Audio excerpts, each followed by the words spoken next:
नियतिकृतनियमरहितां ह्लादैकमयीम् अनन्यपरतन्त्रां नवरसरुचिरां निर्मितिम् आदधति Bharti कवेर्जयति।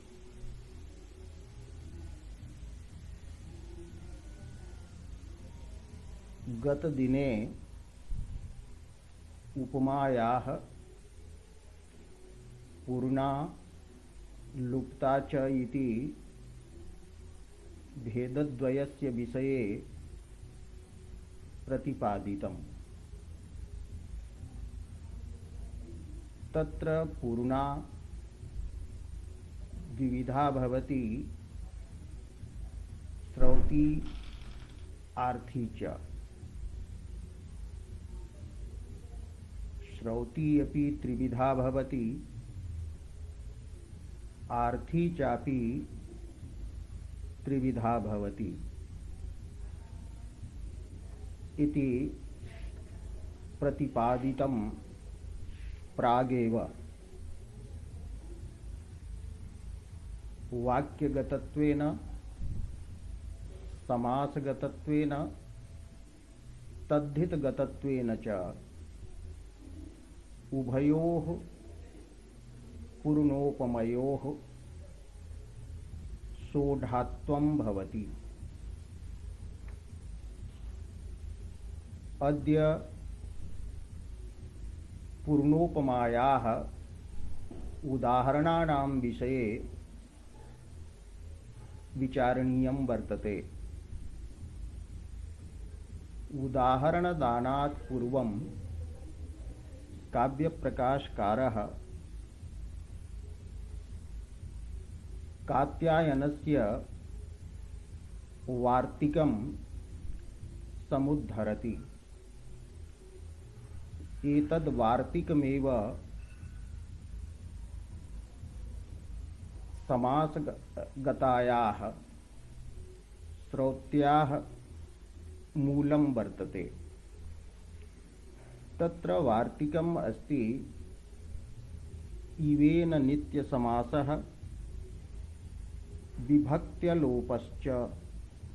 Even सह नित्यसमासो विभक्त्यलोपः पूर्वपद प्रकृतिस्वरत्वं च। अस्य वार्तिकस्य अर्थः इव पदेन सह समर्थस्य सुबन्तस्य समासः भवति। स समासः नित्यः भवति। समासस्य यत् फलं भवति सुपो धातु प्रातिपदिकयोः इति सूत्रेण लुक्, तत् लुग् रूपं फलं न भवति, विभक्तेः अलोपः भवति।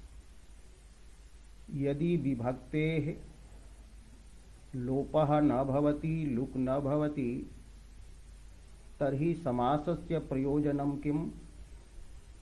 एकपदी भावः। पूर्वपद प्रकृति स्वरत्वं प्रयोजनं वर्तते। पूर्वं यत् पदं भवति तस्य पदस्य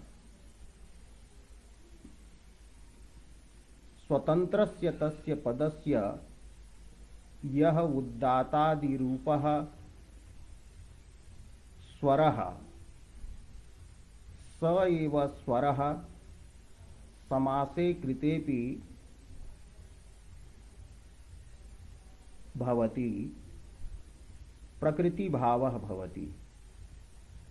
समासस्य इति सूत्रेण समासप्रयुक्तम् अन्तोदात्तत्वं न भवति। पूर्वपद प्रकृति स्वरत्वं फलं वर्तते। एवं समासकरणस्य अन्यदपि फलं वर्तते। समासान्तः प्रत्ययः। तत्र उदाहरणं दत्तं वर्तते बालबोधिन्याम् अग्निरिवराजः। तो अग्निः इव राजा। अत्र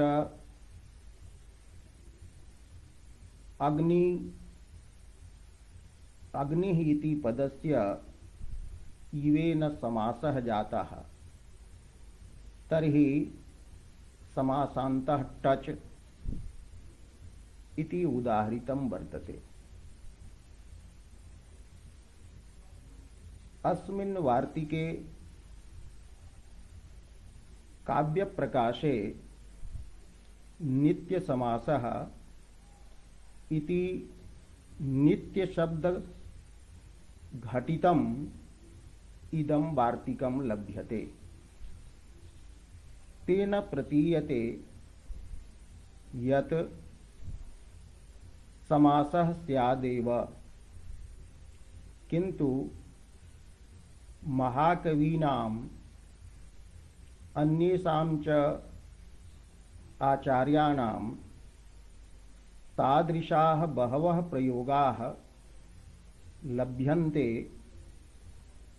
यत्र इवस्य समर्थेन उपमानेन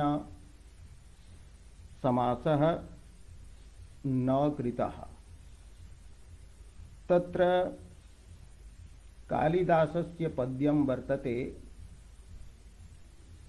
उद्बाहुरिव वामनः। अत्र उद्बाहुः इत्यनेन इव शब्दस्य सामर्थ्यं नास्ति, अतः तेन सह समासः भवितुं नार्हति। उद्बाहु वामनः इव इति विवक्षति वक्तुम् इच्छति कालिदासः। एवं काव्यप्रकाशेऽपि अनेकानि उदाहरणानि लभ्यन्ते यत्र समासः न कृतः वर्तते।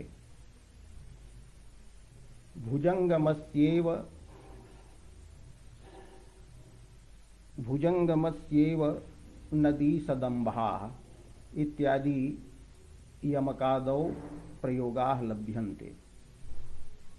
तेन नित्य शब्द रहितः एव अत्र वार्तिकन्यासः स्वीकर्तव्यः इति टीकाकाराणां मतं सम्यक् वर्तते। टिप्पण्यादौ लिखितम् अस्ति यत् महाभाष्यादौ अपि नित्यशब्दरहितः पाठः लब्धः भवति। अस्तु, इव शब्दस्य समासः वैकल्पिकः इति स्वीकर्तव्यः। यदा समासः स्वीक्रियते तदा समासगता श्रौति पूर्णोपमा भवति। एवं टीकाकृतां यः विचारः तस्य सारभागः अत्र भवतां पुरः उपस्थापितः। इव शब्दयोगे समासगा पूर्णोपमा भवति। तत्र क्रमेण उदाहरणं दीयते। तत्र श्रौति पूर्णोपमा या वर्तते वाक्यगता, तस्याः उदाहरणम् इदं पद्यम् अस्ति। समरेषु स्वप्नेऽपि समरेषु त्वां विजयश्रीर्न मुंचति प्रभाव प्रभवं कांतं स्वाधीन पतिका यथा। अत्र कस्यचित् राज्ञः वर्णनं वर्तते। तत्र कविः कथयति विजयस्त्रीः त्वां न मुंचति, हे राजन् त्वां न त्यजति। कुत्र तत्समरेषु, एकस्मिन्नेव समरे एकस्मिन्नेव युद्धे नहीं, अपितु नाना युद्धेषु भवान् यद यद युद्धं करोति तत्र तत्र सर्वस्मिन् युद्धे विजयश्रीः त्वां वृणोति। समरेषु इति बहुवचनेन प्रतिपाद्यते। भवान् सर्वेषु युद्धेषु विजयी। तो विजयश्री विजयलक्ष्मी समरेषु त्वां न मुंचति। कदा? तो स्वप्ने अपि। यदा सा विजयश्री सेते तदा स्वप्नेपि त्वामेव पश्यति। स्वप्नेपि त्वां विहाय, हे राजन् त्वां विहाय अन्यं कमपि न ध्यायति। कीदृशं त्वां? तो प्रभाव प्रभवं प्रभावानां पराक्रमाणां भवान् प्रभवः प्रकर्षेण उद्भवस्थलं पराक्रमाणां प्रभवः त्वां प्रभाव प्रभवम्। कीदृशी सा वर्तते विजयश्रीः? तो यथा स्वाधीन पतिका। स्वाधीनः भवति पतिः यस्याः, सा नायिका स्वाधीन पतिका उच्यते। यस्य कटाक्षमात्रेण, यस्याः कटाक्षमात्रेण नायकः तस्याः पुरः नृत्यति, आज्ञाम् अनुसरति, सा स्वाधीन पतिका। स्वाधीनः पतिः यस्याः सा। अष्टविधाः नायिकाः भवन्ति। तत्र स्वाधीन पतिका, स्वाधीन भर्तृका अपि एका नायिका वर्तते।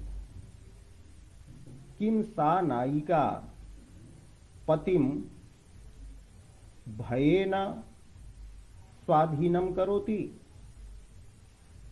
व्युत्पत्तिलभ्यः अर्थः यदि गृह्यते तदा तु स्वाधीनीकरणं बलादपि भवति, भयेन भवति, अथवा प्रेमणा तस्याः बद्धः भवति पतिः इति योगार्थेन योगशक्त्या स्पष्टं न भवति। तत्र स्वाधीनपतिका इति शब्दः योगरूढ़ः वर्तते पंकजशब्दवत्। स्वाधीनपतिकायाः लक्षणं दत्तं वर्तते कि यस्याः प्रेमणा आकृष्टः भवति पतिः स्वाधीनः भवति लक्षणम् अस्ति सुरतातिरसैः बद्धः यस्याः पार्श्वगतः प्रियः सा मोदगुण संयुक्ता भवेत् स्वाधीन भर्तृका।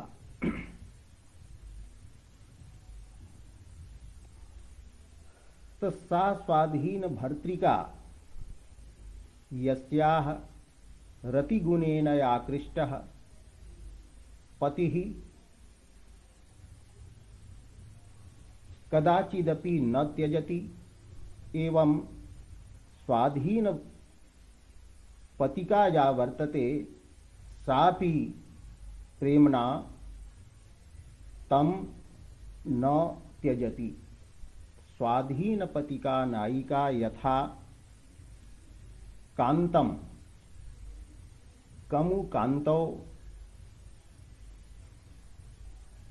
इच्छार्थकः धातुः तो कांतः इष्टः प्रियः तो इष्टम कांतम प्रियम कांतम न तु पतिम पतिस्तु पालन कर्तृत्वेन भवति भर्ता भरण कर्तृत्वेन भवति किंतु कांतः प्रियः एव भवति। अतएव मेघदूते कांतायाः विरहः यक्षस्य आसीत् अतः स कांता विरहेण शापः गुरुः जातः दुर्वहः जातः। तो स्वाधीन पतिका यथा प्रभाव प्रभवम कांतम न त्यजति स्वप्नेपि न त्यजति तथैव विजयश्री त्वां स्वप्नेपि न त्यजति। अत्र चतुर्णामपि उपादानं वर्तते।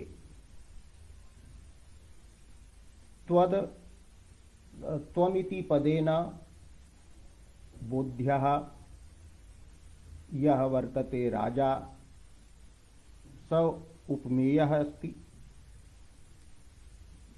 एवं च कांतः उपमानं तस्य भवति किंतु प्रधान रूपेण यदि पश्यामः तत्र कर्मत्वेन द्वयोः उपमानोपमेय भावः वर्तते किंतु कर्तृत्वेन प्रधान रूपेण अत्र वक्तव्यं कर्ता ही प्रधानं भवति न्यायमते स एव विशेष्यभूतः भवति शाब्दबोधे। तस्वाधीन पतिका वर्तते उपमानं विजयश्री उपमेया अस्ति। न मुञ्चति इति त्यागाभावः प्रभाव त्यागाभावः यः वर्तते स साधारण धर्मः यत्र वर्तते। विजयश्री अपि त्यागाभावः वर्तते त्वत्कर्मक त्यागाभावः अस्ति। स्वाधीन पतिकायां कांतकर्मक त्यागाभावः वर्तते। यथा शब्दः अत्र उपमावाचकः। यथा शब्दः श्रवणमात्रेण साधर्म्यरूपां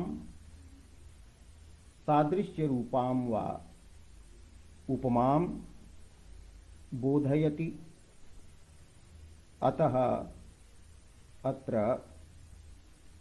श्रौति पूर्णोपमा वर्तते। उपमानस्य उपमेयस्य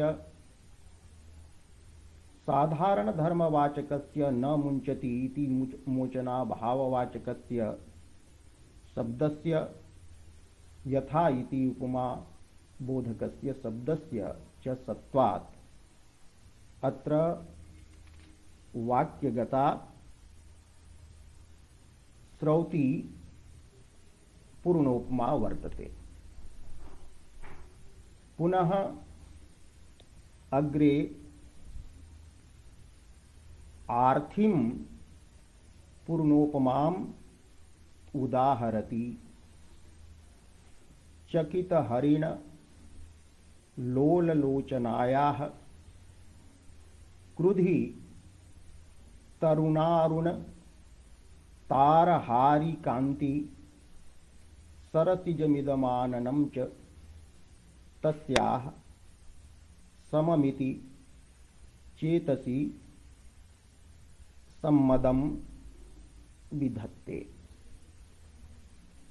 अत्र कुपितायाः नायिकायाः आननं वर्णितम् अस्ति। नायिका या भवति सा कदाचित् चंद्रमुखी भवति, कदाचित् अग्निमुखी भवति, कदाचित् च सूर्यमुखी भवति। अत्र क्रुद्धायाः सूर्यमुख्याः वर्णनं वर्तते। कश्चित् कथयति स्म यत् यदा स्त्री प्रथमं ससुरालयं गच्छति तदा सा चंद्रमुखी भवति, पुनः द्वितीये वारे यदा गच्छति तदा चंद्रमुखी भवति, तदनन्तरं यदा कदाचित् अग्निमुखी सूर्यमुखी इति। अत्र उक्तं वर्तते नायकः कथयति या काचिदपि भवतु, किन्तु एषा नायिका सम्मदं विधत्ते। सम्मद शब्दस्य अर्थः भवति आनन्दः, हर्षः। प्रमद सम्मदौ हर्षे इति पाणिनिसूत्रेण निपातितः अयं शब्दः वर्तते। तो सम्मदं विधत्ते करोति। कर्तृपदं किं? तर्हि उच्यते आननम्। आननं मुखं चेतसि मनसि सम्मदं करोति। पुनः सम्मदं किं करोति? तर्हि उच्यते सरसिजम् अपि। सरसिजम् अपि रक्तवर्णं भवति। तत् रक्तवर्णं सरसिजम् अपि चेतसि सम्मदं विधत्ते।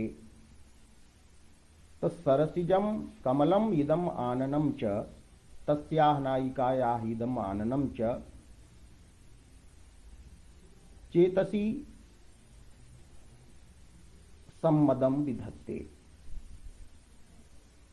सममिति उपमावाचकः शब्दः। सममिति आननेपि संबध्यते एवं च सरसिजेपि संबध्यते। तत्र उच्यते तस्याः कस्याः नायिकायाः? चकितहरिण लोललोचनायाः। चकिता त्रस्ता या वर्तते, अत्र हरिण शब्दः वर्तते। चकितः त्रस्तः यः हरिणः वर्तते मृगः। व्याधेन अनुगम्यमानः, अनुगम्यमानत्वात् त्रस्तः यः हरिणः, तस्य हरिणस्य यत् लोलं चंचलं लोचनं, तद्वत् लोचनं नेत्रम यस्याह तस्याह। कस्याश्चिदपि नायिकायाः नेत्रम हरिणवत न भवति, हरिण इव न भवति, अपितु हरिणस्य नेत्रम इव भवति। अतः अत्र एकम लोचन पदम अत्र आसीत्, हरिणलोल लोचन मिति पदम आसीत्, किंतु उपमानवाचकम तत् यत् वर्तते लोचन पदम तस्य अत्र लोपः वर्तते। सप्तम उपमान पूर्व पदस्य बहुव्रीहि उत्तर पद लोपश्च। तो अत्र उपमान वाचकम यत् लोचन पदम तस्य लोपः, तेन अर्थः भवति त्रस्तस्य हरिणस्य लोलं चंचलं यद् भवति लोचनम नेत्रम, तेन तुल्यम लोचनम नेत्रम यस्याः सा चंचल नयनायाः तस्याः इदम आननम सरसिजम च संवदम विधत्ते। पुनः साधारण धर्मः उच्यते तरुणारुण तार हार कांति। अत्र तरुणः प्रौढ़ः यः वर्तते अरुणः। अरुण शब्दस्य अर्थः सूर्यसारथिः अपि भवति। अरुण शब्दस्य अर्थः सूर्योऽपि भवति। तर्हि कश्चनापि अर्थः अत्र ग्रहीतुं शक्यते। तर्हि विग्रहः तरुणः प्रौढ़ः यः अरुणः सूर्यसारथिः तदवत् तारा उत्कटा उद्भटा हारिणी च मनोहरा च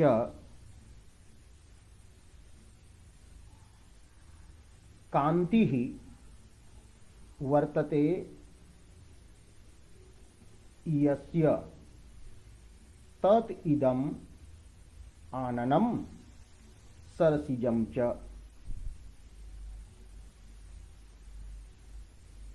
अथवा तरुणः यः सूर्यः, किंतु तरुणः सूर्यः रक्तवर्णः न भवति, अतः उद्यन्नेव सूर्यः अत्र अरुण शब्देन ग्राह्यः।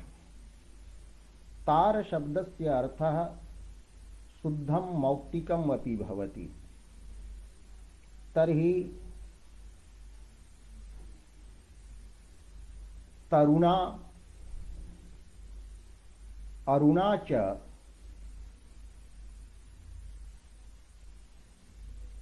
तारस्य शुद्ध मौक्तिकस्य जः हारः तद्वत् कांतिः यस्य तत्। अथवा तरुणारुणः गाढ़रक्तः यः तारः शुद्धमौक्तिकं तस्य हारिणी अनुकारिणी वर्तते कांतिः यस्य तत् यद्भवतु अतिरक्तवर्णम् इति अर्थः आयाति। अत्र सरसिजम उपमानम, आननम उपमेयम, समम इति उपमावाचकम पदम, तरुणारुण हारकांति इति प्रगाढ़म आरुण्यम साधारण धर्मः, स साधारण धर्मः तरुणारुण हारिकांति इति पदेन बोध्यः। एतादृशः धर्मः सरसिजेपि एवं च आननेपि भवति। तो एतादृशं मुखं तस्याः कदा भवति? क्रोधे सति, न तु सर्वथा। समम इति पदम, सम शब्दः तुल्यपर्यायः, सदृशपर्यायः। अतः यत्र सम इति कथनेन साम्यवतः बोधः भवति, सादृश्यवतः बोधः भवति। सादृश्यवान इति अर्थः पूर्वं प्रतीयते, तदनन्तरम् अस्मात् धर्मी रूपात् अर्थात् तत्र वर्तमानः सादृश्य रूपः यः संबंध रूपः अर्थात् धर्म रूपः वर्तते, तस्य प्रतीतिः भवति। अतः सादृश्य वद रूपार्थात् आगतत्वात् ऐसा आर्थी वर्तते।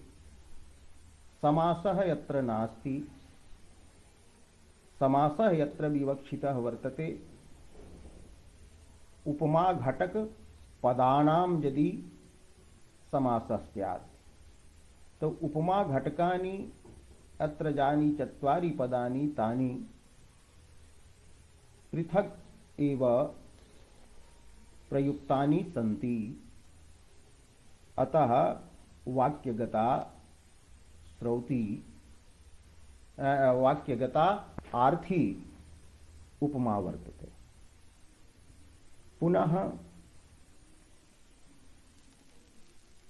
समासगतां श्रौतिम उपमाम उदाहरति।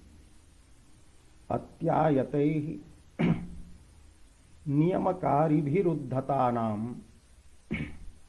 दिव्यैः प्रभाभिरनपायमयैरुपायैः सौरिर्भुजैरिव चतुर्भिरदः सदायो लक्ष्मीविलासभवनैः भुवनं बभार।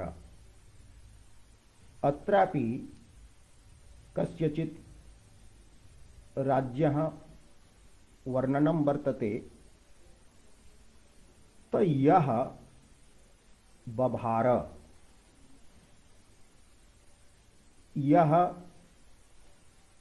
पालयामाश, यह पोषितवान, पुपोष। भ्री धातुः लिट् लकारस्य प्रथम पुरुषस्य रूपं वर्तते। तो यह राजा बभार। किम बभार? तो भुवनम बभार, समग्रां पृथ्वीं अथवा समग्रं भुवनं धारयामाश, पालयामाश, धारितवान।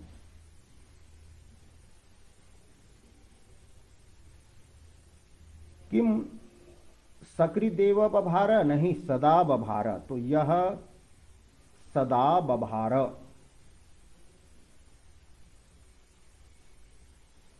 कीदृशं भुवनं?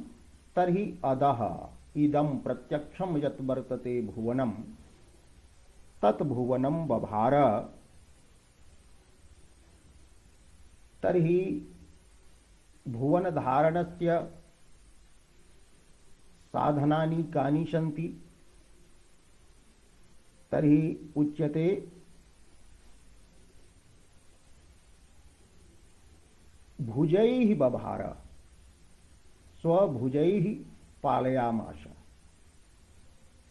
भुजैः धारणं कृतवान् धृतवान् बाहुभिः। तो भुजैः बभार, कीदृशैः भुजैः? तो उपायैः।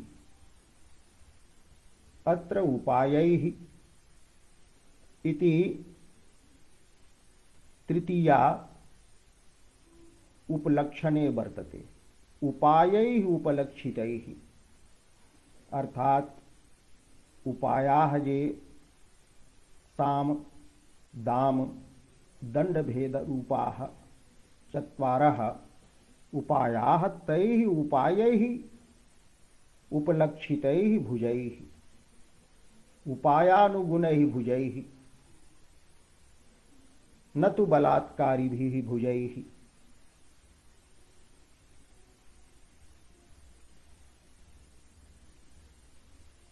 उपायाः जे सन्ति कीदृशाः सन्ति? तो अनपायमयाः। अपायः अभावः विनाशः, न अपायः अनपायः। तो अनपायस्य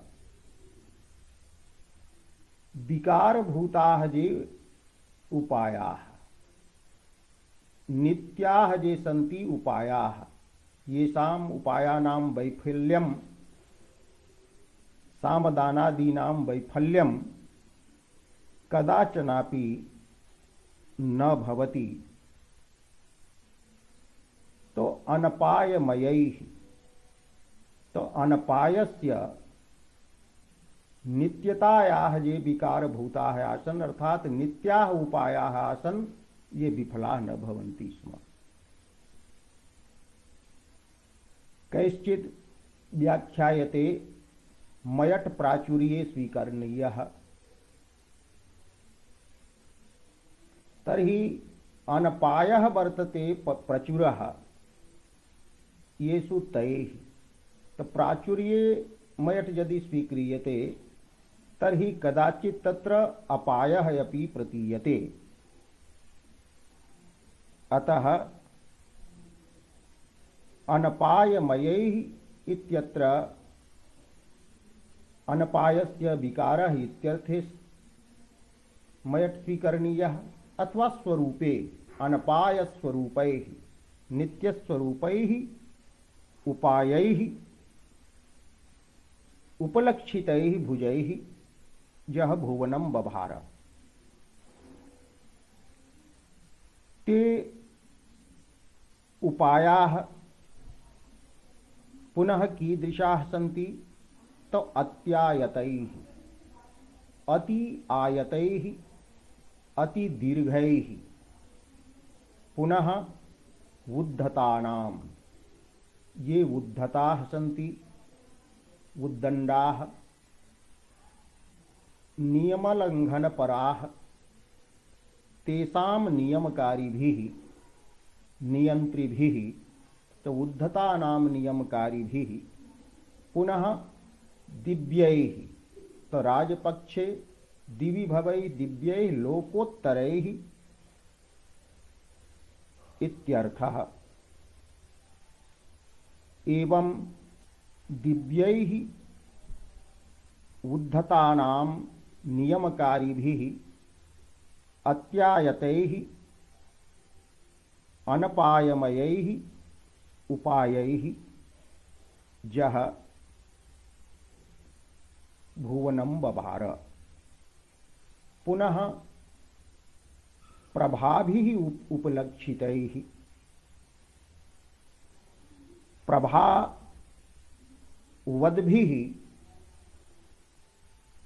भुजैः इत्यर्थः।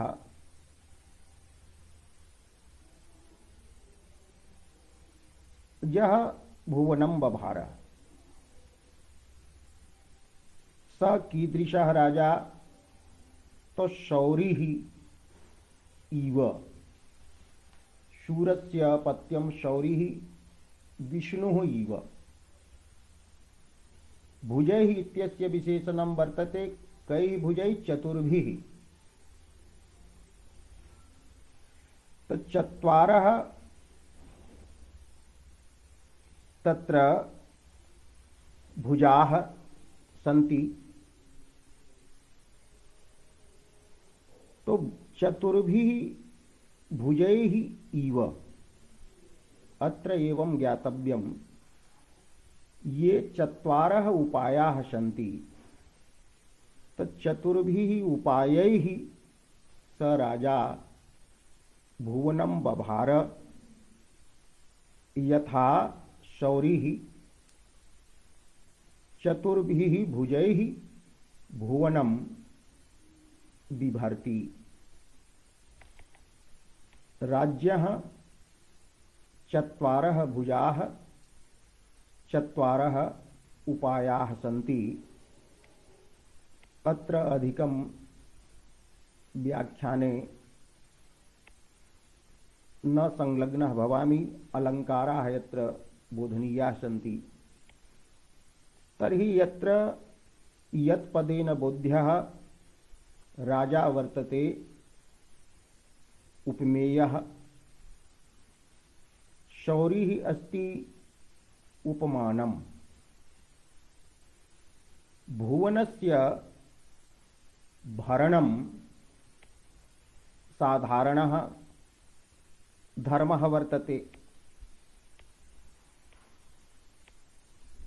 शौरेः भुजाः ये सन्ति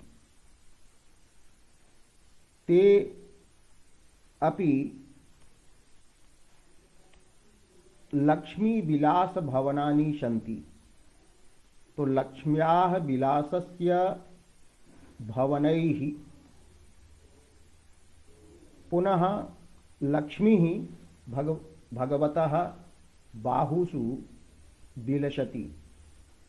अतः भुजाः लक्ष्मी विलास भवनानि सन्ति। एवं राज्ञः ये चत्वारः उपायाः सन्ति।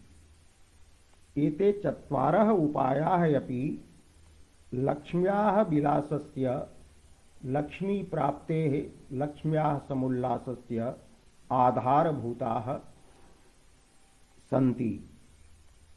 तो लक्ष्मी विलास भुवनत्वं यथा भुजेषु वर्तते तथैव उपायेषु अपि वर्तते। यद्यपि भुजेषु लक्ष्मीः देवी विलसति, उपायैः अत्र श्रीः संपदः लभ्यन्ते। तो यद्यपि लक्ष्मी शब्दस्य भिन्नः अर्थः, संपदां भवनानि उपायाः सन्ति, लक्ष्मी दिव्याः विलासस्य भवनानि भुजाः सन्ति। किंतु अलंकार शास्त्रे एक शब्द बुद्ध्ययोः अर्थयोः अभेदः स्वीक्रियते। यतो हि एक शब्द बोध्यत्वं संपदी अपि वर्तते, श्रीदेव्याम् अपि वर्तते। अतः एकत्वाध्यवसायेन साधारण धर्मतायाः क्षतिः नास्ति।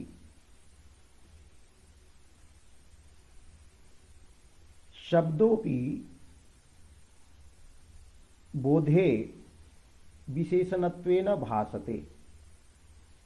तो लक्ष्मी इति शब्दः द्वयोः अर्थयोः बोधे अयम् एकः एव शब्दः विशेषणं भवति।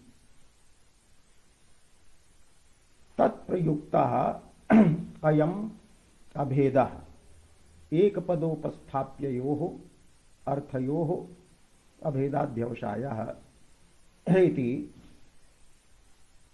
अत्र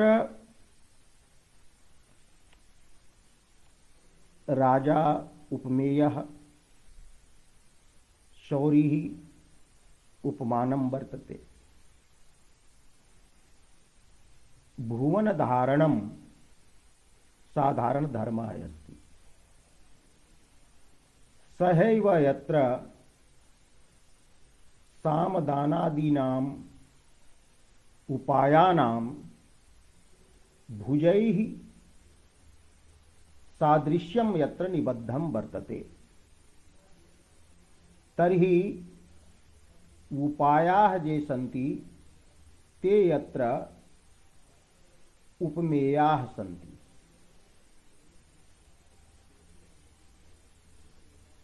भुजाः उपमानानि सन्ति।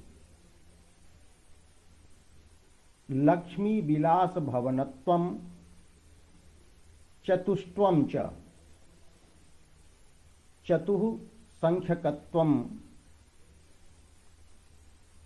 भुजेषु अपि वर्तते उपायेषु अपि वर्तते। अतः साधारण धर्मः। एवं भुजैरिव अत्र समासः स्वीकृतः।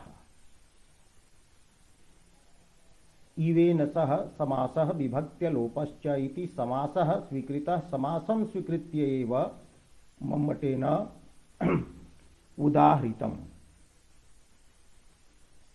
यत्र प्रश्नः एकः भवितुम् अर्हति, भुजैरिव इति समस्तं पदं यदि मन्यते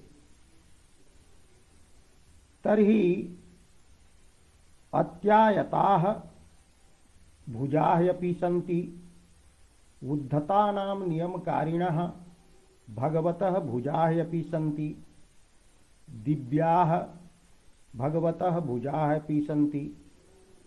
तेपि अनपायमयाः सन्ति, नित्याः सन्ति।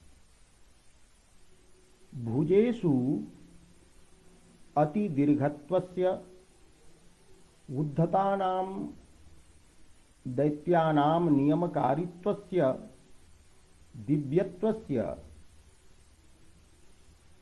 अनपायमयत्वस्य च प्रत्ययः भवति। एवं वक्तुं यत्र शक्यते नाना साधारण धर्माः सन्ति। अत्यायतत्वम्, उद्धत नियमकारित्वं, दिव्यत्वम्, अनपायमयत्वं, लक्ष्मी विलास भवनत्वं, चतुष्त्वं च। तो अत्यायतत्वादीनि यानि सन्ति विशेषणानि तेषाम् अन्वयः भुजेषु अपि अभिप्रेतः। तदैव तु साधारण धर्मता भवति। यदि भुजैरिव इति समस्तं पदं स्वीक्रियते तर्हि भुज पदार्थः पदार्थस्य एक देशः जातः। तब पदार्थस्य एक देशे अन्यस्य पदार्थस्य अन्वयः न भवति। तर्हि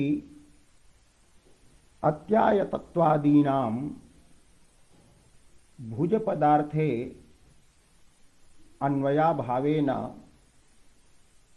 कथं साधारण धर्मत्वम् इति प्रश्नः कृतः। अस्य समाधानं दत्तं। शाब्दः अन्वयः यदि न भवतु न भवतु, पुनः अर्थः अन्वयः अस्त्येव। किंच एकदेशान्वयः अपि देवदत्तस्य गुरुकुलम् इत्यादौ प्रसिद्धम्। किमोदनः शालीनाम् इति भाष्य प्रयोगेपि शालीनाम् इत्यस्य किमोदनः इति समास घटक ओदन पदार्थे अन्वयः स्वीकृतः वर्तते। अतः ऐसा शंका न कर्तव्या यत् भुजेषु अत्यायतत्वादीनाम् अन्वयस्य अभावे अत्रापि समासः न स्वीकरणीयः, अत्रापि वाक्यगता एव उपमा स्वीकरणीया इति न मंतव्यम्। अत्र समासः स्वीकृतः वर्तते मम्मटेन, समासं स्वीकृत्य अत्र वाक्योदाहरणत्वं संभवति, समासोदाहरणत्वं संभवति, न तु वाक्योदाहरणत्वम्। पूर्वम् अभिहितम् एव इव शब्दः अत्र वर्तते सादृश्य बोधकः। तो इव शब्दश्रवणमात्रादेव सादृश्यस्य बोधः जायते, अतः अत्र श्रौति वर्तते। पुनः समासगतां श्रौतिम आर्थिम उदाहरति। समासगता आर्थी उदाह्रियते।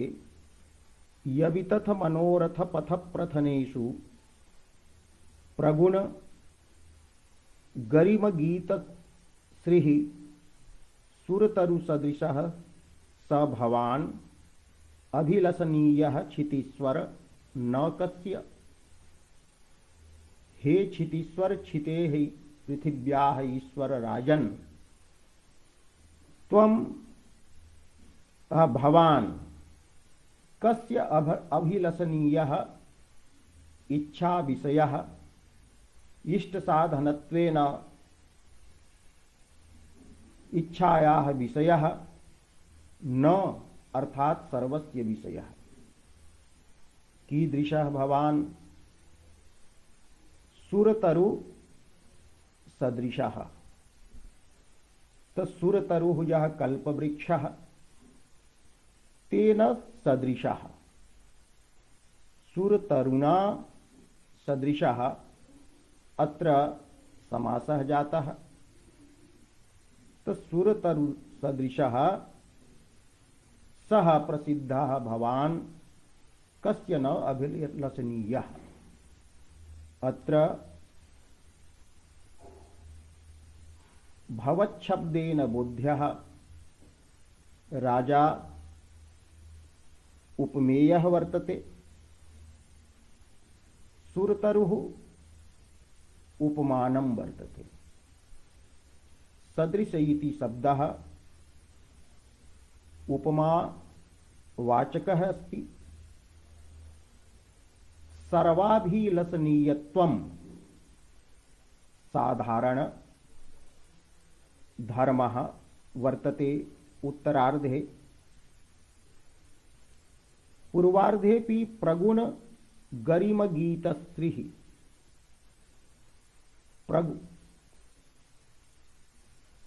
प्रगुणः यः वर्तते गरिमा, तेन गरिम्ना गीता स्त्रिः यस्य सः कुत्र तो यवितथ मनोरथ पथ प्रथनेषु।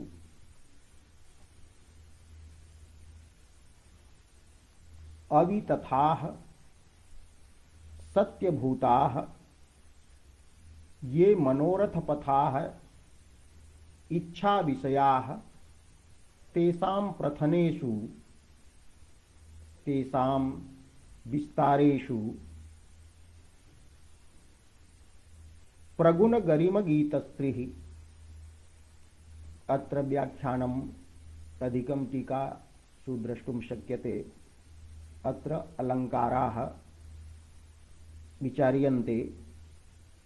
तर्हि प्रगुण गरिम गीतस्त्रीकत्वं सर्वाभिलषणीयत्वं च साधारण धर्मः। सर्वेपि सुरतरुं कल्पवृक्षम् इच्छन्ति कि कल्पवृक्षः लभ्येत च मामकीनम्। सर्वम् इष्टं पूरयेत् तथैव भवान् सर्वैः अभिलषणीयः वर्तते। अत्र समासः जातः। सदृश शब्दः अत्र सादृश्यवतः साधर्म्यवतः बोधकः। सदृश शब्देन साधर्म्यवतः बोधः। सादृश्य वदर्थात् अर्थापत्या आगतः। अत्र सादृश्य रूपः पदार्थः सादृश्यम उपमा अतः आर्थी वर्तते। पुनः पूर्णोपमायाः श्रौत्याः आर्थ्याश्च तद्धितगतायाः उदाहरणम् एकेन श्लोकेन आह। गांभीर्य गरिमा यस्य सत्यम गंगा भुजंगवत्। यस्य राज्ञः गांभीर्यस्य गरिमा गुरुत्वं वर्तते। गांभीर्यम् उच्यते तादृशः गुणः यद्वशेन गंभीरस्य पुरुषस्य आन्तरः सुख दुःखादि रूपः विकारः ज्ञातुं न शक्यते। यथा भगवतः रामस्य गांभीर्यं प्रसन्नतां या न गताभिषेकतः तथा न ममले वनवास दुःखतः। तो गांभीर्यम तो गांभीर्येन गरिमा अथवा गांभीर्यस्य गुरुत्वं तस्य राज्ञः वर्तते सत्यं वर्तते। गंगा भुजंगवत्। गंगायाः भुजंगः भुजंग शब्दस्य अत्र सर्पः न अर्थः उपपतिः यः भवति। तो गंगायाः उपपतिः समुद्रः पूर्वः पतिः शन्तनुः। तर्हि गंगायाः भुजंगस्य इव अत्र तस्य इति उपमानवाचकं पदं वर्तते। उपमेयवाचकं पदं वर्तते। तो उपमेयवाचके पदे षष्ठी अस्ति। अतः गंगा भुजंग इति उपमानवाचकं यत् पदम् अत्रापि षष्ठी एव भवेत्। अतः विग्रह भविष्यति गंगा भुजंगस्य इव तस्य गांभीर्य गरिमा वर्तते। अत्र गंगा भुजंगस्य इति षष्ठ्यन्तम् उपमानवाचकं पदं ततः तत्र तस्यैव इति वति प्रत्ययः तद्धित प्रत्ययः। अतः तद्धित गता यत्र वर्तते श्रौति पूर्णोपमा। अत्र ही वति प्रत्ययः ईवार्थे वर्तते। तो ईव शब्दः यथा श्रवणमात्रेण सादृश्यं बोधयति तथैव वति प्रत्ययः अपि श्रवणमात्रेण सादृश्यं बोधयति। गंगा भुजंगः समुद्रः उपमानं वति प्रत्ययः उपमावाचकः तस्येति उपमेयवाचकं पदम्। गांभीर्य गरिमत्वम् अथवा गांभीर्य गरिमा इति वक्तव्यं साधारण धर्मः। अतः इवार्थे वतेः विहितत्वेन श्रौति तद्धित गता पूर्णोपमा वर्तते। दुरालोकः स समरे निदाघाम्बररत्नवत्। सः राजा समरे युद्धे दुरालोकः वर्तते। दुःखेन आलोकितुं योग्यः खल प्रत्ययः ईषद्दुषुषु कृच्छार्थेषु खल इति। तो दुरालोकः स वर्तते दुर्दर्शनीयः वर्तते। कथम तो निदाघस्य ग्रीष्मकालस्य यत् वर्तते अंबररत्नम, अंबरस्य आकाशस्य रत्नं वर्तते सूर्यः। तो निदाघस्य अंबररत्नं सूर्यं वर्तते तद्वत् निदाघस्य सूर्यः यथा द्रष्टुं न शक्यते स दुरालोकः भवति, तथैव अयमपि दुरालोकः वर्तते। तो दुरालोकन कर्मत्वं निदाघ सूर्येऽपि वर्तते, एवं समरे युद्धे राजनी अपि वर्तते।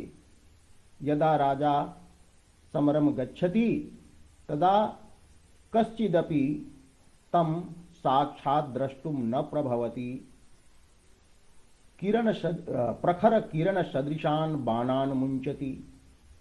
एतादृशाः तस्य प्रभावाः अनेके सन्ति, तेजांसि सन्ति, यद्वशात् कश्चित् तं द्रष्टुं न शक्नोति। अत्र दुरालोकन क्रिया या वर्तते सा वर्तते साधारण धर्मः। राजापि दुरालोक्यते, अंबररत्नम् अपि दुरालोक्यते। तो क्रियायाः तुल्यत्वेन अत्र तेन तुल्यं क्रिया चेद् वतिः इति सूत्रेण वति प्रत्ययात् अत्र विग्रह भविष्यति निदाघाम्बर रत्नेन तुल्यं दुरालोकः स वर्तते, अथवा निदाघाम्बर तुल्यः स दुरालोकः अस्ति। तुल्यार्थे वति, तो अत्र वति प्रत्ययः तमेव अर्थम अभिधत्ते योऽर्थः।